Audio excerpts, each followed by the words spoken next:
Aula 3, geometria plana.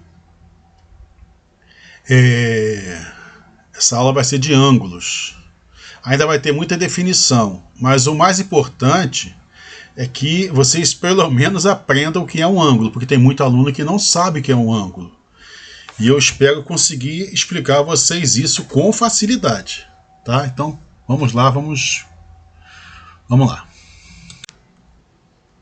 Vamos começar falando o que é uma região convexa.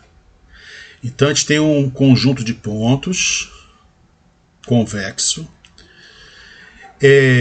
Somente C, dois pontos distintos quaisquer A e B desse conjunto são extremidades de um segmento contido todo na região. Então, eu tenho a região é convexa se A e B, estando na região, quaisquer dois pontos A e B, distintos, é óbvio, né? São extremidades de um segmento e este segmento ele vai estar no conjunto. Se isso acontecer, o conjunto é convexo. Então, por exemplo, tem uma reta. A reta é convexa? Sim, por quê? Você escolhe quaisquer dois pontos distintos da reta, sempre que vai existir um segmento que vai estar na reta. É simples assim, tá vendo? A reta é convexa. Um plano é convexo? Sim, você pega quaisquer dois pontos do plano, certo? Vai ter um segmento que vai estar todo contido no plano. Então, uma região convexa.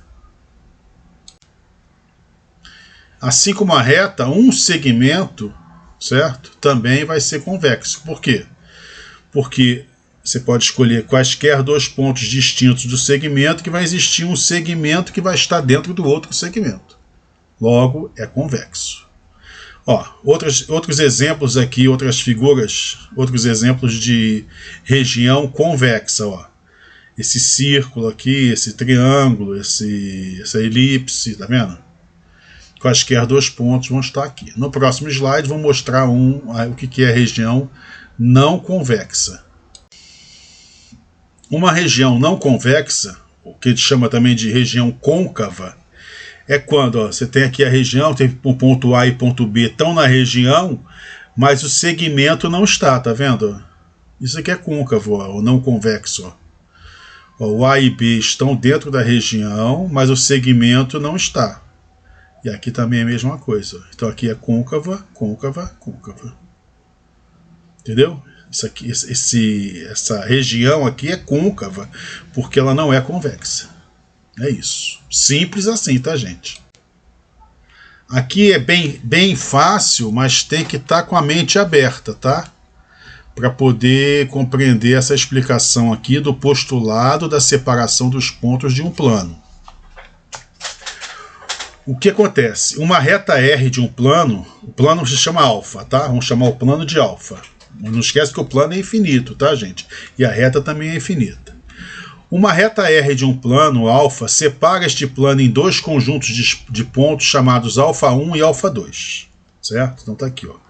Tem aqui um plano, uma reta, e ela vai botar essa região alfa' e alfa 2 linhas. Tá, a primeira coisa é que alfa' em interseção com alfa 2 linhas é vazio. Alfa' e alfa 2 linhas são convexos, dá para ver, né, que são convexos. A pertence a alfa', o A, e B pertence a alfa 2 linhas. E a interseção do segmento AB com a reta R é diferente de vazio. Tá? Então, relembrando aqui, os pontos de alfa que não pertencem a R vão formar dois conjuntos. Cada um deles é convexo, e se A pertence a um deles e B pertence ao outro, o segmento AB vai interceptar a reta R. Agora eu vou falar de semiplano, e novamente a fronteira vai ter que ser vai ser importante nessa parte de semiplano. Porque no momento, o alfa' e alfa 2 linhas não são semiplanos. tá? Você pega aqui a reta R, divide em 2 pedaços e não vai dar semiplano. Por quê? Porque vocês vão ver no próximo slide. Qual é a definição de semiplano? Se eu pegar o conjunto alfa' e alfa 2 linhas, eles vão ser chamados de semiplanos abertos. Porque para eles serem semiplanos, eles têm que ter a união com a fronteira que passa a ser a reta R. Então, se eu pegar o R, união com alfa', aí ele vai ser um semiplano. Se eu pegar o mesmo R, união com alfa 2 linhas, ele vai ser outro semiplano. Mas se eu tirar o R, vai ser um semiplano aberto. Tá? E não na geometria, mas no estudo, como eu já falei, no estudo superior, você vai ver que essa fronteira, essa R aí, faz uma diferença danada. A reta R passa a ser a origem de cada um dos semiplanos, certo? Desde que R esteja junto, união com eles, né? E alfa' e alfa' são semiplanos opostos se tiver o R, senão vai ser semiplanos abertos opostos, tá? É isso. Então a gente já viu o que é semiplano. Agora, na minha opinião, a parte mais importante da aula de hoje, dessa aula que eu estou filmando aqui agora. O que é o ângulo? Gente, ângulo é a união de 2 semirretas com a mesma origem. Tá vendo esse desenho aqui, ó?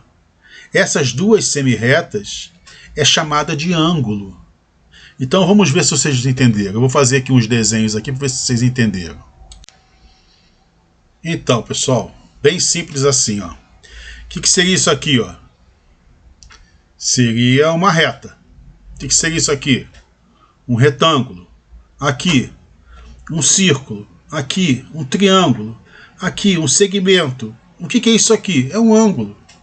É simples assim, ó.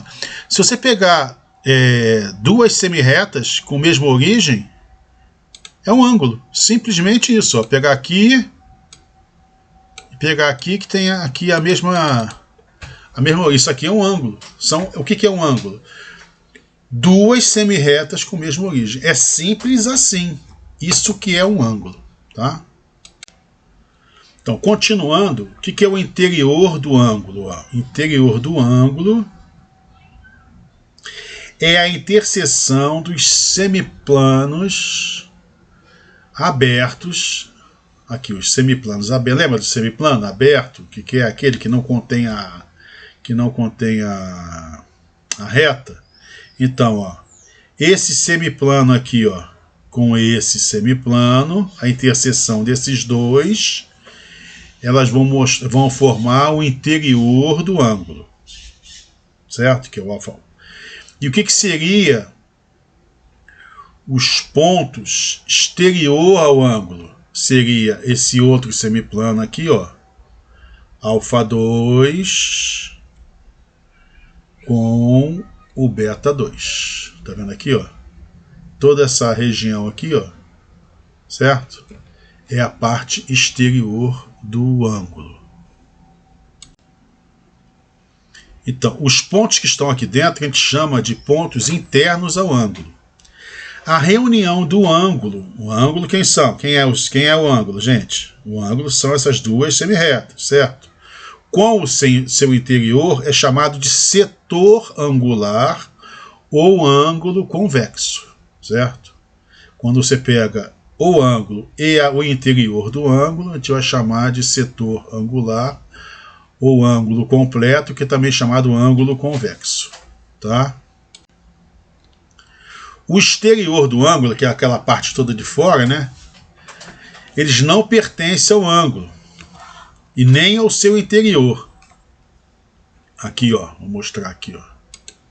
Toda essa parte aqui de fora não está no ângulo, que são as 2 semirretas, e nem no interior. A gente pode observar que o exterior de um ângulo, né, é uma região côncava, né? Pode ver aqui, ó. Observa essa parte aqui mais cinzinha, tá vendo aqui, ó? Mas como é que a gente sabe que ele é côncavo? Por quê? Quaisquer 2 pontos que eu colocar aqui, ó, se eu cortar, vai ter uma parte aqui que não vai estar nela, tá? E para terminar, a gente pode também chamar de ângulo côncavo quando a gente faz a união, né, ou a reunião do ângulo com a sua área externa, né? Então, vou voltar aqui, ó. Se eu pegar o ângulo, né? Oh, meu Deus. Se eu pegar o ângulo e fizer a união com essa parte externa aqui, ó, a gente vai chamar isso aqui de ângulo côncavo, tá? Ângulo côncavo. Agora, continuando aquela parte chata, né, que eu falei, né, que é...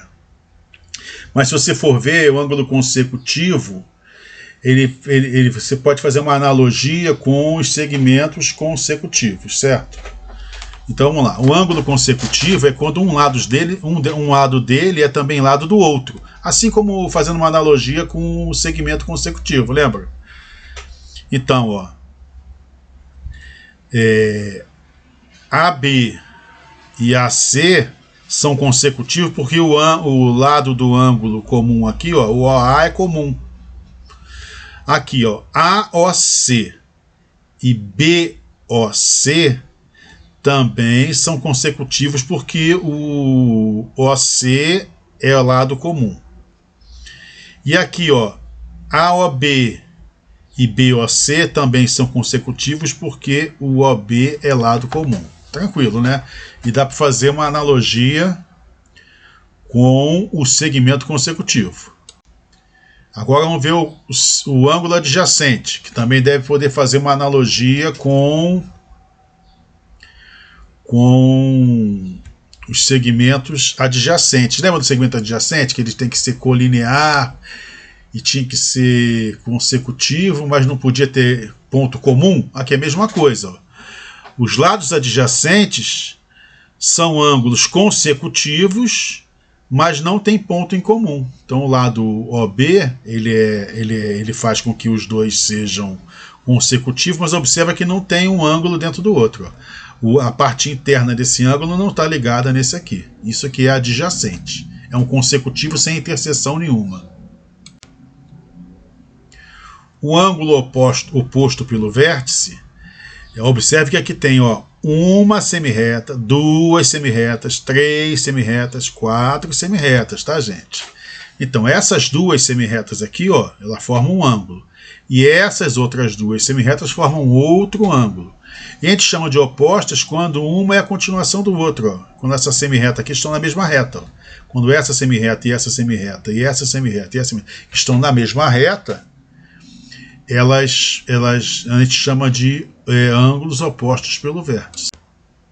Na verdade, a gente pode observar isso aqui como se fosse duas retas se cortando aqui, né? Elas vão determinar dois ângulos opostos. É isso. Isso que é oposto pelo vértice. Assim como nós já fizemos com os segmentos, vamos ver aqui a congruência, né? Que são os ângulos de mesmo tamanho, né? A gente vai usar aquele mesmo símbolo de 3 tracinhos, embora não vá precisar sempre, né? E ela é também, ó, ela segue os seguintes postulados. Ó, é reflexiva, AB é congruente ao próprio AB, ela é simétrica, se AB é congruente a CD, então implica que CD é congruente a AB, e se eu tiver 3 ângulos, vai ser que se AB é congruente a CD e CD é congruente a F, então pela transitividade, AB vai ser congruente a EF. Simples assim.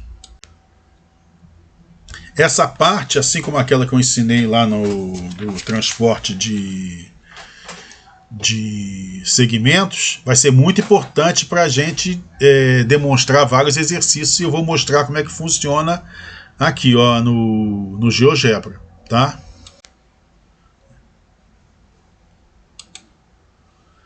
Ó, comparação de ângulos.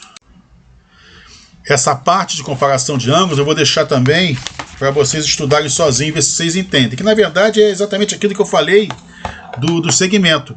Que o segmento pode ser menor, maior ou igual. Ou menor. Na verdade a sequência não é essa, mas ele não faz mal.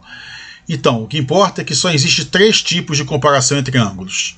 Os ângulos podem ser iguais, menores ou maiores. E vocês nesses 2 slides aqui, ó, esse 62 e esse 63, eu quero que vocês observem as 3 únicas possibilidades. Isso que é importante, ó. As 3 únicas possibilidades. Então, eu quero que vocês leiam esta parte, deem um stop, lê essa parte, continua o vídeo, verifica isso aqui, que simplesmente está dizendo o quê? Que dados 2 ângulos, essas são as 3 únicas possibilidades que podem acontecer entre eles. Ou eles são menores, ou iguais, ou maiores, um do que o outro. Só isso, tá, gente? Então peço para vocês fazerem isso sozinhos. Tá aqui, ó. Leem até aqui.